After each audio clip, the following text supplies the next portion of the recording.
Fala galera, Jonathan Cavalcante na área e no vídeo de hoje a gente vai trazer uma análise detalhada sobre os dois gols sofridos pela equipe do Ceará diante de Flamengo e também de Santos. O Richard Coelho foi o principal personagem, envolvido nesses dois gols e a gente vai trazer os motivos, os porquês e explicar qual a relação que o Richard Coelho teve dentro desses gols tomados pelo Ceará do Lúcio Gonzalez. Então, vamos juntos! O primeiro gol sofrido na era Lúcio veio de bola parada, né? A gente vê que a equipe do Ceará, do Lúcio Gonzalez, faz uma marcação predominantemente zonal, né? 6 jogadores ali dentro da pequena área defendendo o espaço. O Nino e o Richard na primeira trave, Jô, Gabriel Lacerda e Messias defendendo o miolo da pequena área e mais o Bruno Pacheco defendendo a segunda trave. E o objetivo dessa marcação zonal é diminuir os espaços de infiltração do oponente e com isso aumentar as vigilâncias das costas de cada companheiro, né? Por exemplo, o Richard, ele aqui está defendendo a bola, né? O olho totalmente dele é na bola para não permitir que essa bola entre na primeira trave.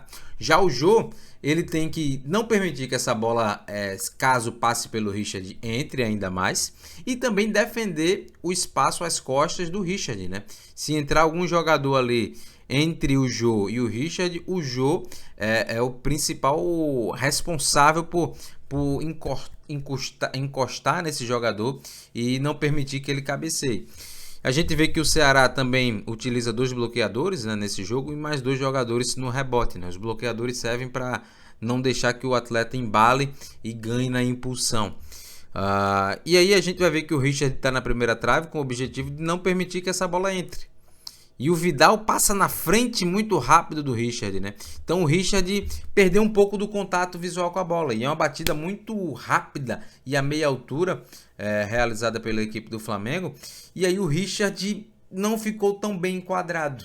Não enquadrou bem.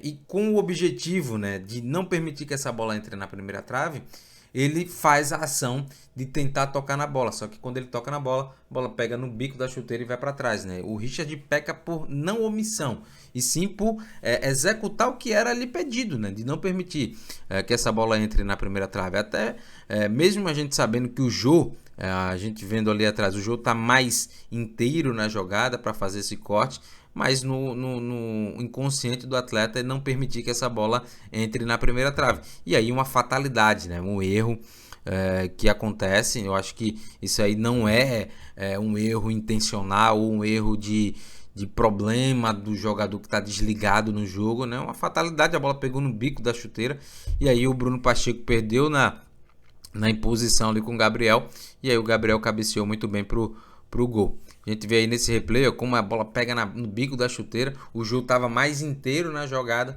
mas aí a infelicidade do Richard Coelho. O segundo gol, mais recente contra a equipe do Santos, a gente vai ver que a equipe do Ceará tá com a posse de bola, tá em organização ofensiva, né? Começando a sua organização ofensiva, estruturado ali. O Messias, o Gabriel Lacerda atrás da linha da bola, o Richardson mais à frente, o Richard ali fazendo a função de lateral direito do Nino Paraíba, e o Bruno Pacheco vai abrindo aqui no corredor lateral. Chama atenção aqui quando a equipe vai se organizando na fase de construção. O Richardson faz a leitura muito boa, né? De perceber que está sendo acompanhado de perto por um marcador, e ele vai atrair esse marcador até o espaço aqui abaixo e vai abrir o espaço justamente para que o Richard receba essa bola dentro do bloco da equipe do Santos. E aí a gente vai tentar explicar alguns pormenores por que saiu esse gol, né, da equipe do Santos. Primeiro, o Bruno Pacheco faz um passe no pé esquerdo do Richard, né? Não é o pé dominante. E mesmo se fosse, a gente tá vendo ali que o Richard tá sendo muito... tá tendo a companhia ali do Soteldo, né? O Soteldo tá se aproximando. Então, o ideal seria que esse passe viesse na direita, mesmo se não fosse o pé dominante do Richard Coelho, né? E aí entra outro detalhe, o detalhe do gramado. O gramado do Castelão, a gente já falou muitas vezes, a bola vai perdendo velocidade, né?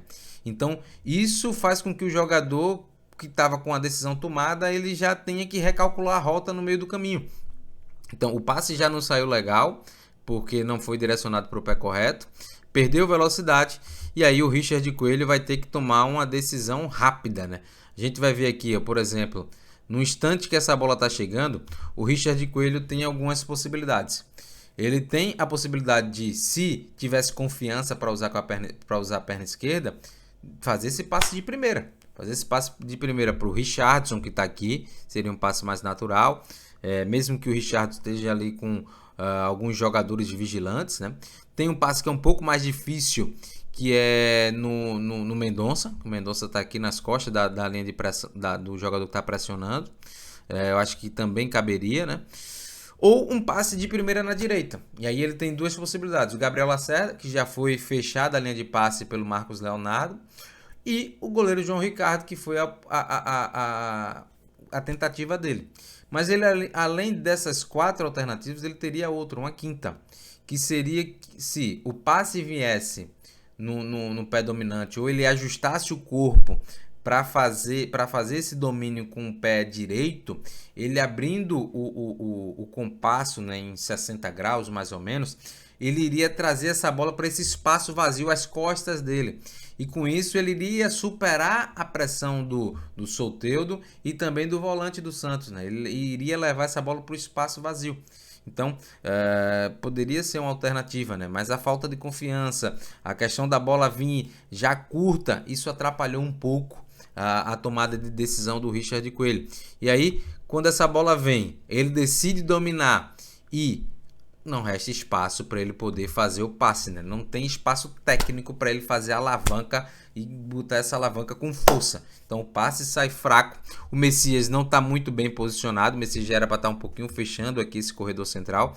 E aí o Marcos Leonardo entra de cara com o João Ricardo e não perdoa.